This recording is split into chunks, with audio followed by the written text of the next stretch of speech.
4 ঘন্টা ধরে অবরোধ সায়েন্স ল্যাব এলাকা এবং জুমার নামাজের পর থেকেই কিন্তু শিক্ষার্থীরা যারা আসলে আন্দোলন করছেন 9 দফা দাবিতে তাদের অবস্থান কিন্তু সায়েন্স ল্যাব মোড়ে।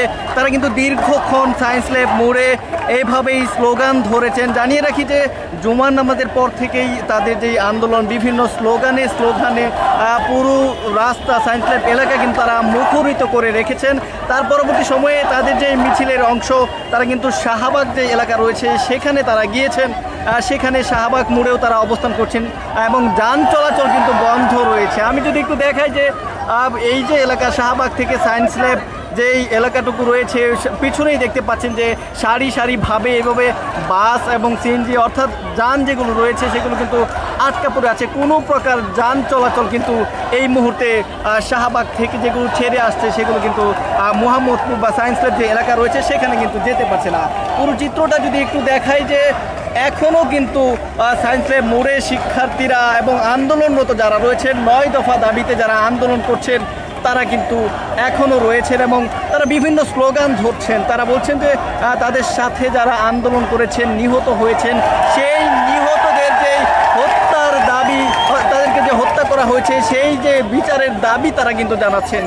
দর্শক সরাসরি দেখতে পাচ্ছেন সমকালের সাথে এবং এখনও কিন্তু তারা সেই যে মিছিল শুরু করেছে যে গণমিছিল কার্যক্রম। আপনারা জানেন যে আজকে শুধু সায়েন্স ল্যাব শাহবাগ এলাকা নয় রাজধানীর বেশ কিছু এলাকায় তারা কিন্তু আজকে গণমিছিল যে কার্যক্রম সেটি কিন্তু চলমান রেখেছে।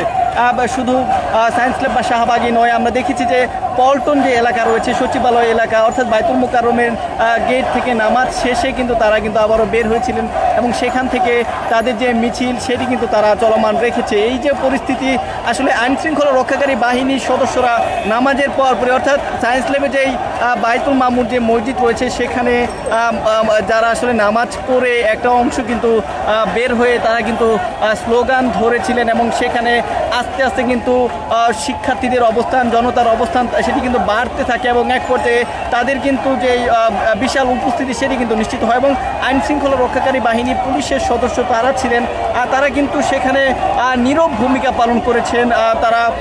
তাদের সংখ্যাটাও অনেক বেশি ছিল এবং সায়েন্স ল্যাব এলাকায় আমরা দেখেছি যে পুলিশের যে সাজোয়া যান তাদের যে প্রস্তুতির যে বিষয়টি সেটি কিন্তু চলমান ছিল।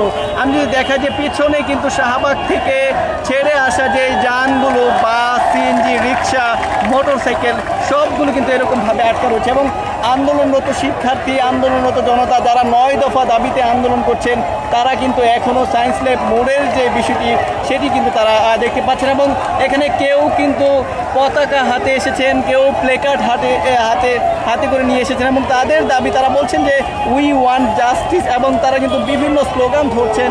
আর তাদের দাবি যে অর্থাৎ কোটা আন্দোলন করতে গিয়ে যে এই সকল শিক্ষার্থী নিহত হয়েছেন তারা বলছেন যে তাদের দাবি অর্থাৎ 9 দফা দাবির একটিও যদি বাদ থাকে সেই ক্ষেত্রে কিন্তু তারা আন্দোলন থেকে সরে যাবেন। এরকম একটি হুঁশিয়ারি বার্তা এরকম একটি হুঁশিয়ারি ঘোষণা কিন্তু আন্দোলনরত শিক্ষার্থী যারা রয়েছেন তারা কিন্তু আসলে জানিয়েছেন। ইতিমধ্যে দেখতে পাচ্ছেন যে অর্থাৎ মোহাম্মদপুর থেকে সায়েন্স ল্যাব থেকে কিন্তু শাহবাগের দিকে যেই গাড়ি সেটি কিন্তু ছেড়ে যাচ্ছে এক পাশ থেকে, কিন্তু শাহবাগ থেকে যেগুলো গাড়ি আসলে মোহাম্মদপুর অর্থাৎ এই এলাকাগুলোতে যাবে সেগুলো কিন্তু ছেড়ে যেতে পারছে না। দীর্ঘ একটা সময় এরকমভাবে কিন্তু আটকে রয়েছে। দর্শক সমকালের সাথে আমি জুবায়ের প্রধান আপনাদের সাথে সরাসরি যুক্ত ছিলাম এবং জানাচ্ছিলাম যে কোটা সংস্কার আন্দোলন থেকে যে 9 দফা আন্দোলনে রূপান্তরিত হয়েছে সেই 9 দফা আন্দোলনে শিক্ষার্থীদের যে সায়েন্স ল্যাব মোড়ে অবস্থান সেই বিষয়ের সর্বশেষ তথ্য।